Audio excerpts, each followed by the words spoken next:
அனைவருக்கும் வணக்கம். இந்த தமிழகத்தில் நடந்து கொண்டிருக்கின்ற இந்த பழிக்கு பழி வாங்கும் கொலைகள் குறித்து ஒரு சிறு கருத்து, என் கருத்து.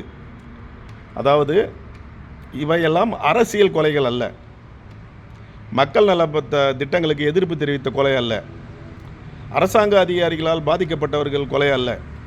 இதையெல்லாம் ரவுடிகளின் வன்முறை.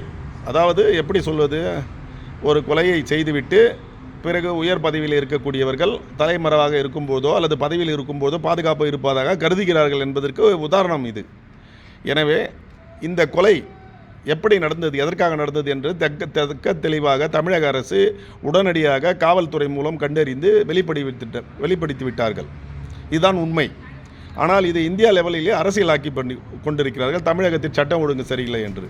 அதாவது தமிழகத்திலே சட்டம் ஒழுங்கு அல்ல, பாதிக்கப்பட்டவர்கள், அதாவது ஒரு ரவுடி கும்பல் இன்னொரு ரவுடி கும்பலால் பாதிக்கப்பட்டு அதனால் அவர்களுக்கு வெட்டி கொலை செய்யப்பட்டு அந்த பழிக்கு பழி வாங்க காத்திருந்து சமயம் பார்த்து செய்து கொண்டிருக்கிறார்கள். இதுதான் இது கொலை வரி. இந்த கொலை வரிக்கு காரணம் ஏதோ ஒரு தனிப்பட்ட விரோதமாக இருக்கலாம். ஆனால் கொலை செய்யப்பட்டவர்கள் தண்டிக்கப்பட்டு இருந்தால் இந்த கொலை நடந்திருக்காது. அவர்கள் ஜாமீனிலே வெளியே வந்து மீண்டும் நடமாடும்போது பாதிக்கப்பட்டவர்கள் கோபம் அடைந்து வெறித்தனமாக கொலை செய்கிறார்கள். இது தொடர்கொலையாகிறது. இதுக்கும் அரசாங்கத்திற்கும் காவல்துறைக்கும் எந்த சம்பந்தமும் இல்லை. சிபிஐ வழக்கு தொடர வேண்டிய அளவுக்கு இது ஒன்றும் பெரிய குற்றம் அல்ல.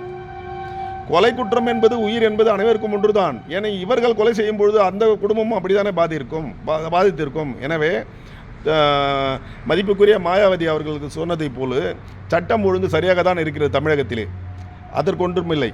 ஆனால் ரவுடிகளின் கொட்டம் அடக்கப்பட வேண்டும்.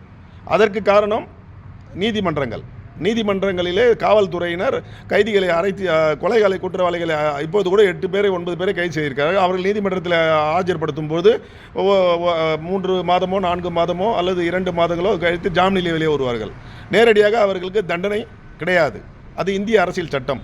அது தமிழக அரசு ஒன்றும் செய்ய முடியாது. மாநிலங்களுக்கு அந்த அதிகாரம் இல்லை, சட்டத்திற்கு தான் உண்டு.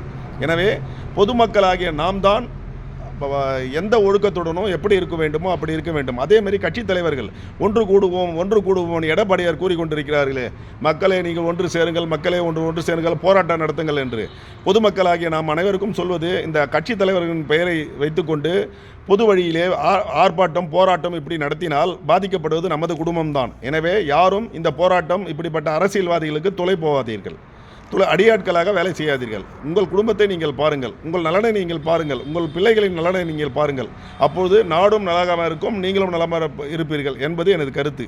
எனவே தயவு கூர்ந்து வன்முறையை விட்டுவிட்டு பழிவாங்கும் நோக்கு இல்லாமல் அரசை கூறாமல் நீங்கள் ஒழுங்காக நடந்து கொண்டால் இந்த மாதிரி சம்பவங்கள் தமிழகத்தில் நடக்காது என்பது என் கருத்து. நன்றி, வணக்கம்.